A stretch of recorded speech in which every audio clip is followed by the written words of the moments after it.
Welcome to NarrativeNook audio tales where enchanted stories come to life. If you enjoy our stories, please subscribe, like and share to support our channel. Enjoy listening. Richard did not realize that his gaze lingered on her face for several seconds longer. "Okay," he responded simply. "I'll head to bed now. Good night." Angela waved at him before leaving with her clothes. She did not notice that she dropped an article of clothing as she exited the bathroom. When Richard set his book down and prepared to shower before bed, his eyes were drawn to something pink on the floor. He instinctively reached down to pick it up. All at once, his eyes quivered. It was a woman's underwear. He tossed it into the laundry basket. His heart was beating a little quicker than usual as he thought to himself, "What a clumsy and forgetful woman." Meanwhile, she returned to her room and proceeded to lay in bed. From her position, she could look out the window and spot the full moon outside. "It's so beautiful," she thought to herself in surprise. This was something she never got to see, whether back in her home or while overseas, but here, she could enjoy all the beautiful things around her in peace. Angela slept very soundly that night, but she jolted awake some hours later when she heard a piercing sound of a whistle coming from outside all of a sudden. She shot up in bed at once. Was at the start of dawn with the barest glimmer of light, but the field beyond the window was abuzz with activity. She knew that this place was run like a military base. When she opened the door and looked out the entrance, the thick fog blocked everyone from sight, but she knew there were people gathered in the field. Soon, she heard the sound of people running, and it quickly faded off into the distance. She blinked and basked in the atmosphere around her. The mountains were alive even at dawn while birds filled the air with their chatter, and it made her one with nature. A shadowy silhouette then zoomed past her before turning back. The person asked, "Miss Myers, would you like to go running too?" It was Trevor who asked. He woke up late and missed out on joining the rest of the troops, so he decided to run alone. Angela was wide awake by now, and Trevor's words piqued her interest. Thinking about all the running she did abroad, she figured she should be able to handle a morning run, so she nodded. "Sure. I'll come with you." Trevor was thrilled. The run would be a lot more enjoyable if he had a pretty woman running with him. They ran by the side of the road beneath the canopy of trees. It was an ordinary dirt lane that weaved through the mountains and not the usual roads made of asphalt or concrete, so it was a different kind of experience altogether. Angela was pretty pumped by the run. Taking deep breaths of the fresh mountain air made her feel like her lungs had been thoroughly cleansed. She did not know how far she had run, but sure enough, she reached a point where she could no longer keep up. Between her panting, she asked, "Trevor, how much farther are we going?" "We're not even a third of the way yet." Trevor replied. "Seriously?" Angela's expression fell. She stared out into the fog in front of them, but she could not see more than a dozen feet in front of her. The rest was all a blur of white. "Miss Myers, if you can't continue, then let's head back now. I'll lead the way for you." Trevor was afraid she could not take it anymore if they continued running forward. Therefore, Angela and Trevor started making their way back. Trevor even plucked some wild fruits for her to try. They tasted both sweet and sour and were very appetizing. The two of them laughed and joked along the way. When they were nearly back at the main entrance, Angela slipped and stumbled into Trevor's back. After grabbing his waist to keep herself steady, she began to laugh brightly. Trevor held her hand and helped her out of the wet, slippery patch of road, but just then, he felt someone staring at him. After glancing at who it was, he quickly released Angela's hand. Approximately 30 feet in front of them, Richard stood in silence with his eyes fixed on them. His face was expressionless, but Trevor felt goosebumps anyway. "Richard, Miss Myers followed me out for a run, but she could not keep up anymore, so I walked her back," Trevor explained at once. Angela glanced at Trevor, who seemed rather anxious. Could it be because she had held him up when he was supposed to be doing his morning practice, and that made Richard angry? It's not Trevor's fault. I'm the one who wanted to join him, and I'm the one who forced him to turn back halfway, she added in Trevor's defense. Richard swept his gaze across the two of them before saying to Trevor, "Continue your run." Trevor did not dare to protest. He waved to Angela with a smile. "I'll carry on with my run, Miss Myers. Have a good rest." Angela felt a little bad as she watched Trevor running off into the distance. She turned to Richard and said a little begrudgingly, "He ran all the way there and back with me, but you're asking him to do another run now. Will he be all right? This is between me and my subordinate, Miss Myers." "You should stay out of it," Richard retorted coolly. Angela bit her lip in slight embarrassment, but she did feel bad for Trevor. She headed for the canteen. Everyone probably heard about her already, as they greeted her and were very courteous toward her. After breakfast, she realized that she did not have a phone, a laptop, or even internet access. It was like she had gone back in time and was living in the old, pre-internet days. She was far too bored in her room, so she decided to take a tour around the place. Angela chose a small path to follow. After walking about for a while, she heard someone calling out to her. She turned to look and saw two men walking over with their hands full of freshly hunted wild rabbits. "You must be Miss Myers." "Yes, that's me. Did you guys go hunting?" Angela was full of curiosity. "Yup. There are a lot of wild rabbits around here, so we decided to catch a few to add to the menu," the older man said. The other man looked a little younger. He blushed at the sight of Angela and was too embarrassed to talk. They all considered Angela a gorgeous woman whom they rarely had the fortune to meet in person. She was even more beautiful than movie stars and other celebrities. "Where does this path lead to?" "I'd like to take a walk," Angela asked. "It leads to the back of the mountain, which is a pretty rocky area. You need to be careful." "I will." Angela flashed a grateful smile at them. "You shouldn't wander off too far either. I'm worried that you might get lost." Angela nodded in agreement. She was just taking a walk out of boredom, and she had complete faith in her sense of direction, so she doubted that she would get lost in the woods like some sort of cliché. Therefore, she continued down the path at leisure. She even spotted the wild white olives that Trevor had plucked for her earlier. The sweet and sour taste had really grown on her. Unfortunately, this particular tree did not have that many ripe ones. It took Angela quite some time to find one that was ripe enough for her to eat. She felt pretty blissful as she munched on it.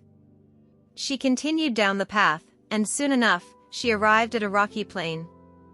Meanwhile, at the base's main entrance, Richard walked out in search of Angela as he received some new information that required him to ask her a few questions.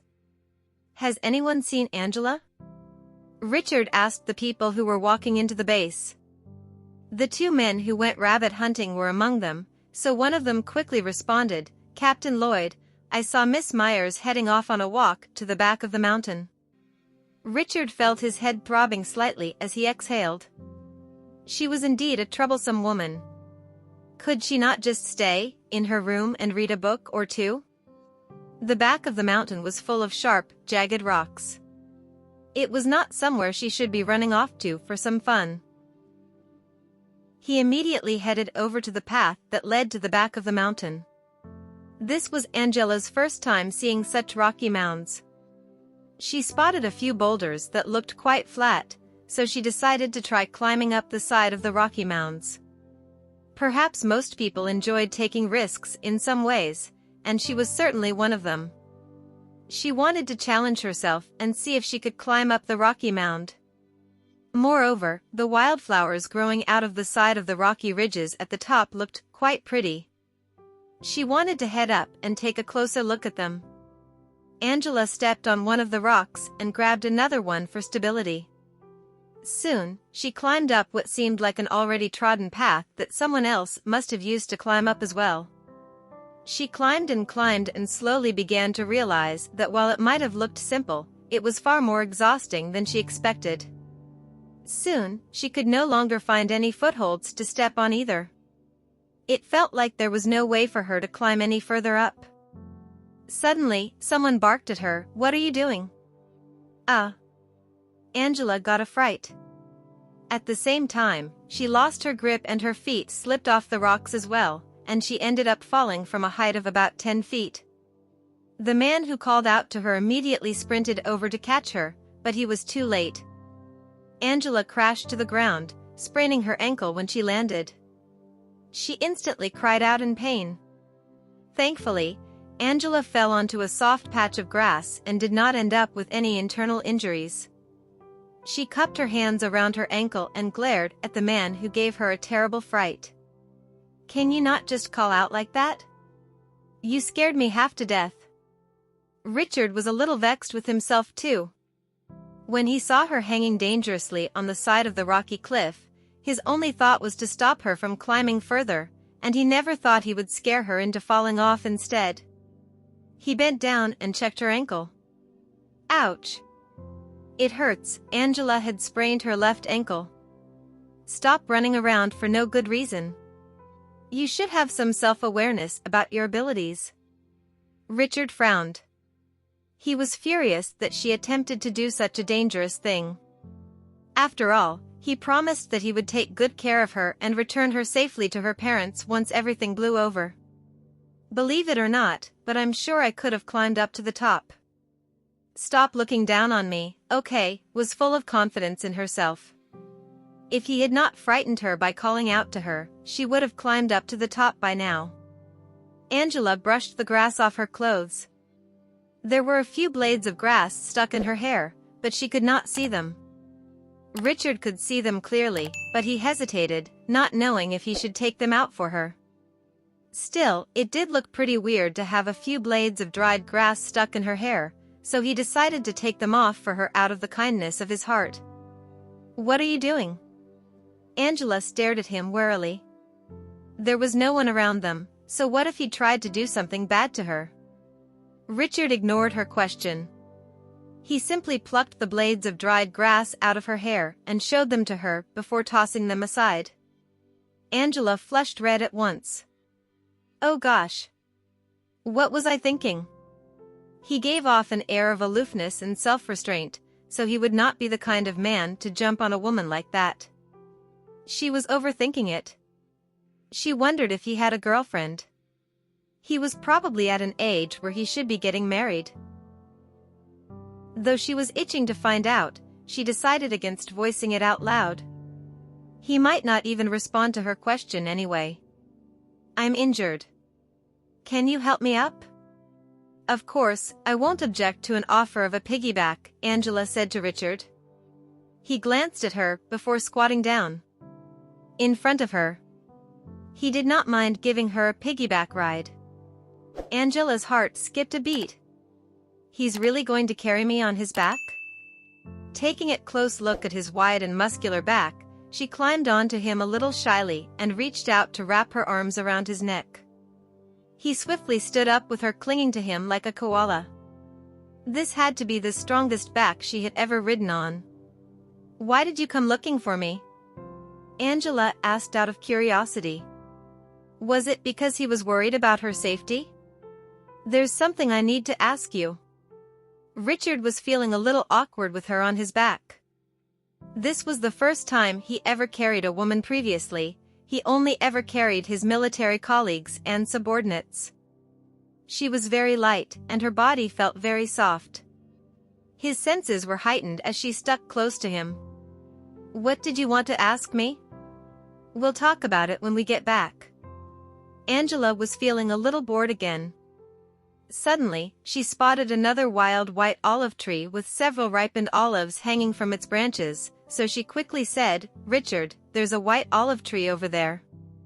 Go over and pluck some for me." Richard looked over and saw the ripened fruit on the tree as Angela continued to plead, "Hurry up and get a few for me." They taste so good. Trevor plucked a few for me this morning, but I haven't had my fill yet. In the end, Richard did set her down and head over to get some of it for her. Angela's heart grew a little warm. He looked so cold and distant all the time, but whenever she asked him to do something for her, he never protested or tried to wheedle out of it. She thought about Dexter, who always said the right things, but now that she thought about it, a guy like Richard who kept quiet and did as she asked was far more reliable. A guy like Dexter was as fake as could be, so why was she so blind back then? It was easy enough for Richard to pluck a few ripened ones for her. When he handed it over to her, she spotted the clear stream that was flowing nearby and asked, "Could you help me wash them first?" Richard did not complain about her seemingly endless requests. He went over and washed them before holding them out to her yet again. Angela took them from him and climbed back onto his back. There she was, leaning against his back, eating her white olives and listening to the birds singing their songs. Somehow, it all felt very romantic to her. If a camera started recording this scene, it would surely make for a romantic love story. After enjoying a mouthful herself, Angela thought about Richard. He carried her on his back, plucked white olives for her, and was even obliging enough to wash them for her. It would be far too selfish of her if she did not offer him one of the white olives. "Do you want one?" Angela tilted her head to the side and asked.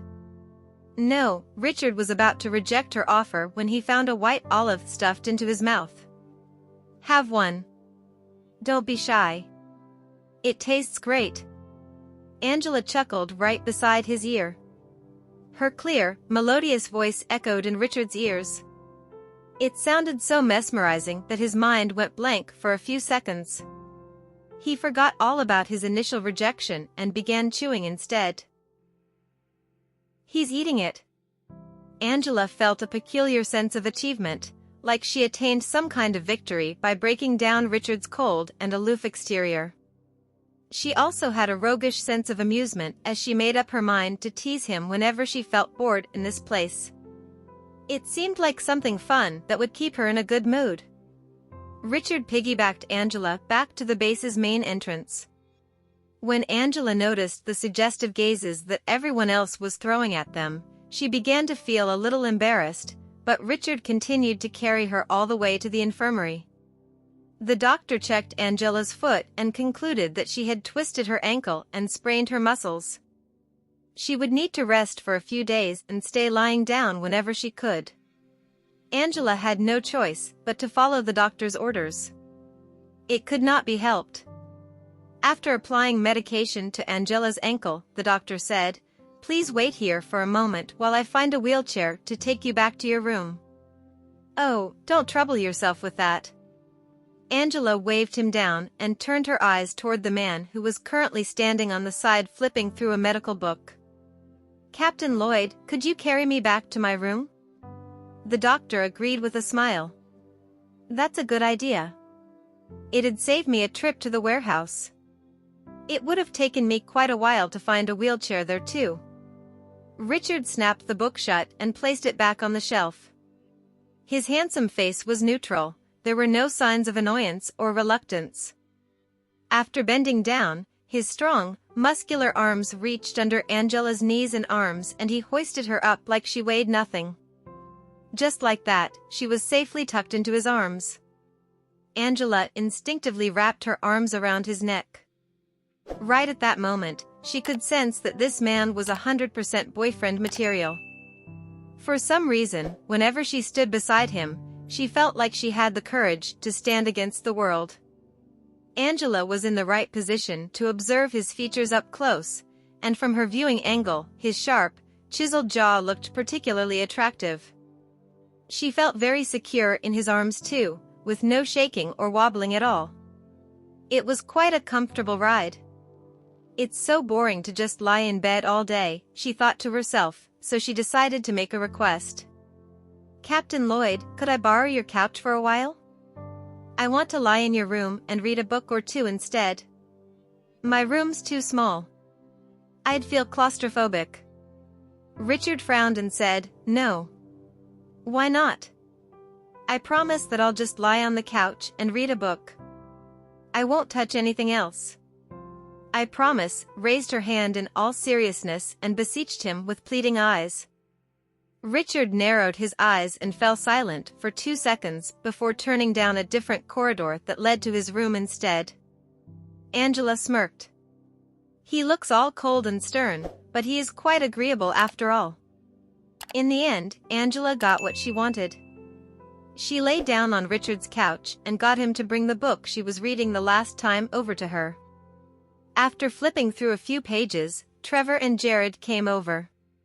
They quickly checked in on her condition, and she brushed it off with that smile, saying that she had slipped out of carelessness. Miss Myers, you should bring us along with you if you ever want to go somewhere next time. We'll protect you, Trevor said. Sure. Angela smiled gratefully. Why did I call you two over? A deep voice could be heard all of a sudden. Immediately, Jared turned serious. Miss Myers, we've decided to record a video of you and upload it to your social media accounts. It'll serve as a distraction and you'd be in less danger as a result. It'll also buy us some time to find the lipstick. Oh, of course. I'll do whatever you need me to. Angela ran her fingers through her hair and pressed her lips together before asking the two men in front of her, could I have a moment to put on some makeup? You look very beautiful even without makeup, Miss Myers. I think you look great, Trevor praised at once. Jared quickly followed suit. Yes, you look great. You don't need to put on any makeup at all. Angela laughed a little shyly. Really? Okay then. How should I pose? You can just sit on the couch with a book, and we'll take a few photos of you. It'd be good if it's a simple post sharing your daily life. Angela picked her book up and struck a natural-looking pose before flashing a serene smile at the camera. Then, she took the cup from the table beside her and began to pose with it. Soon enough, she was engrossed in an adorable, though slightly self-absorbed photo shoot. In the midst of it all, Angela could sense that Richard, who was sitting at his desk opposite her, was staring at her too. Her face grew a little pink, which added a kittenish air to her. Soon enough, Trevor and Jared were satisfied with the photos they had taken. Trevor was about to stand up when he suddenly bent forward and said quietly, Miss Myers, if you need any sort of medication and don't feel like asking the infirmary for it, feel free to come and ask us for help. Angela squinted in confusion. She did not know what he was talking about. Medication? What medication? Just the one to treat that. Trevor spluttered for a bit before shoving Jared. You say it. Jared's face was red as well. After looking into Angela's curious eyes, he took a deep breath and explained, here's the thing, Miss Myers.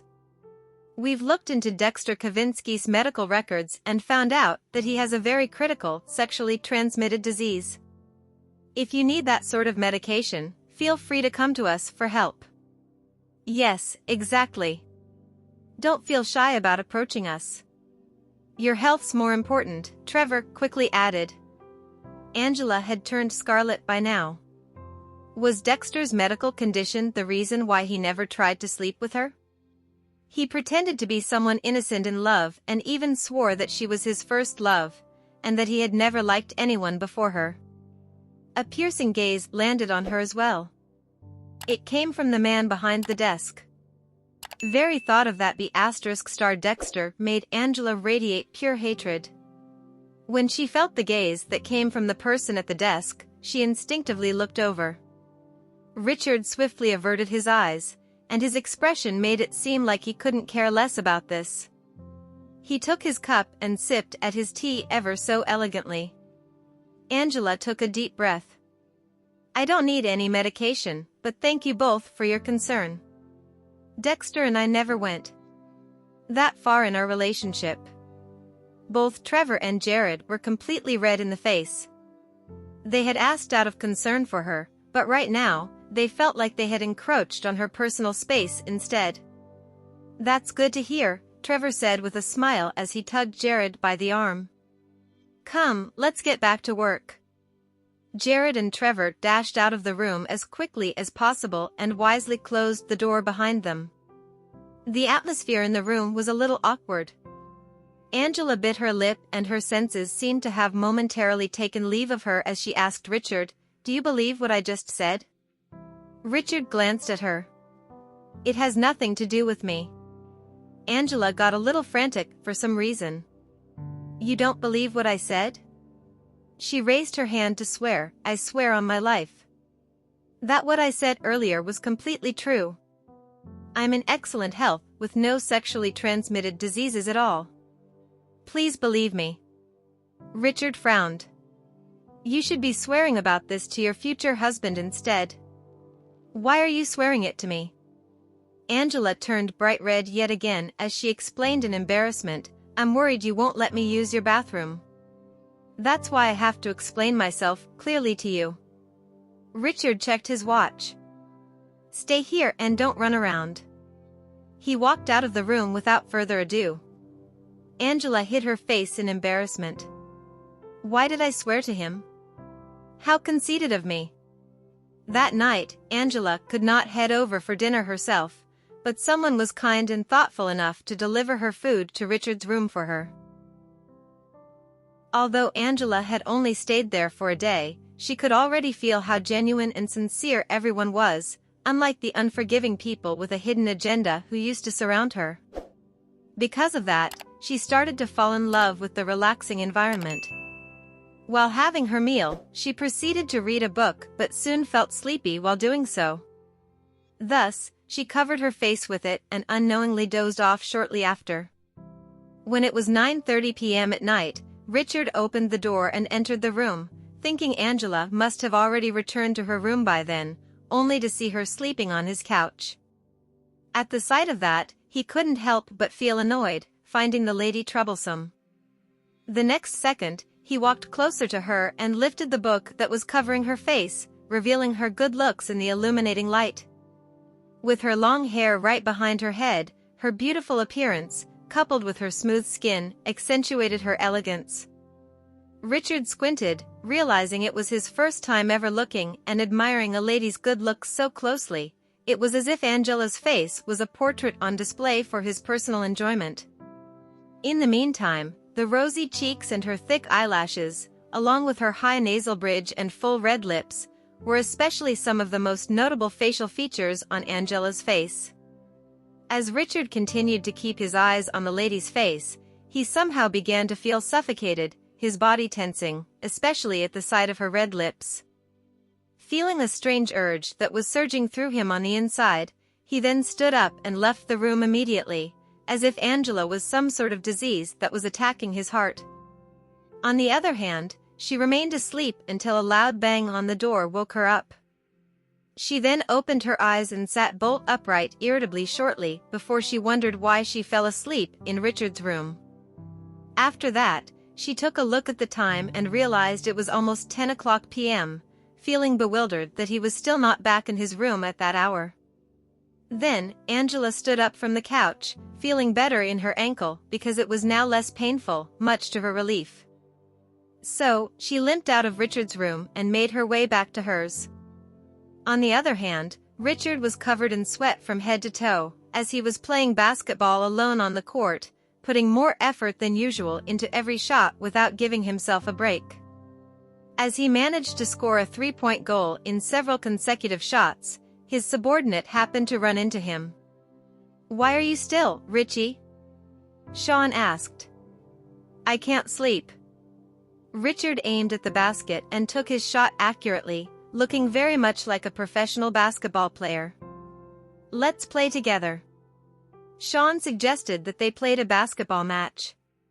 The same night, Angela was sound asleep, as she could finally have some peace of mind, thanks to the forgiving people and environment there. However, she quickly sensed something strange in the next 3 days when she noticed Richard's absence both in the canteen, the field, and even his room. Since his room wasn't locked, she could go in and out of it freely but failed to find any signs of the man. When she finally ran into Trevor, she asked, "Trevor, where is Richard?" "He is away for the next few days." "When will he be back?" "He didn't mention that." After hearing that, Angela was annoyed with the fact that Richard didn't tell her head before he left. Without Richard around, she felt as if something was missing in her life, with less joy and more boredom. Because of that, she would carry a book with her to the canteen every day and spend the entire afternoon there. Soon, a week passed by without Angela realizing it by herself as she began to get used to Richard's absence, but even so, she would still occasionally wonder when he would be back. One evening, she was strolling around the compound when her ankle was finally feeling a lot better. As she sat at the parterre and read her book, she suddenly heard the sound of a helicopter and looked up out of curiosity. The next moment, she noticed a chopper flying over her head toward the field, which made her wonder whether it was the man who was back. Thrilled and excited, she carried her book tightly in her arms and scurried toward the field. As Angela's hair was billowing in the strong wind and covering her face, she had to block the breeze with her hand and squinted to see what was up ahead. When the wind finally stopped blowing, Richard opened the door and stepped out of the cockpit, entering the lady's view. Wearing a camo t-shirt, he seemed even more like a strong, tough guy due to his intimidating aura. With a bright smile on her face, Angela looked at Richard just as he gazed back at her with his luggage in his hand. At that moment, the helicopter's main rotor began to spin rapidly as it slowly levitated into the air, generating a strong twirl of wind that blew at Angela's hair and messed it up. However, she quickly tried to fix her hair, tilting her head slightly to the side as she scampered toward the man with a smile. "You're finally back." Meanwhile, Richard felt his heart skipping a beat, staring at Angela's smile in the illuminating evening hue. Has she been waiting for my return all this while? As the lady was holding a book in her hand, the evening sun was shining on her face, her long hair running all the way down to her waist. At the same time, her smooth fair skin only served to make her look even more gorgeous and pretty. The next moment, Richard nodded at her in response and directly moved on with his luggage in his hand, as if he was reluctant to even greet her. Noticing the man's indifferent reaction, Angela was stunned to find how nonchalant he could be. "I came all the way to receive him, but he didn't seem to have a problem leaving me here. Does he really hate me so much?" At the thought of that, Angela was reminded of the time she threw her lipsticks away not long before she imposed on him to bring her to the place she was now to take care of her. Considering the trouble she was putting him through, she started to see the reason he hated her, which she no longer found surprising. Nevertheless, a thought to sound Richard out crossed her mind as she fixed her gaze upon the man who was walking away. Soon, she let out a painful moan. "Ouch!" She rubbed her ankle, pretending to look like she had just sprained it. Upon hearing her moan, Richard, who had already taken a dozen steps ahead, looked back at Angela and noticed her crouching down on the ground. He then dropped his luggage and approached her, standing before her while showing his concern. "Are you all right?" "My ankle still hasn't recovered. And I accidentally hurt it again when I stepped on a stone." Angela bit her lip, gazing at the man in a sympathetic manner. "Can you carry me back?" As Richard stared at Angela for a few seconds, the lady's face blushed bashfully. At the same time, she was wondering whether the man had seen through her for her lie.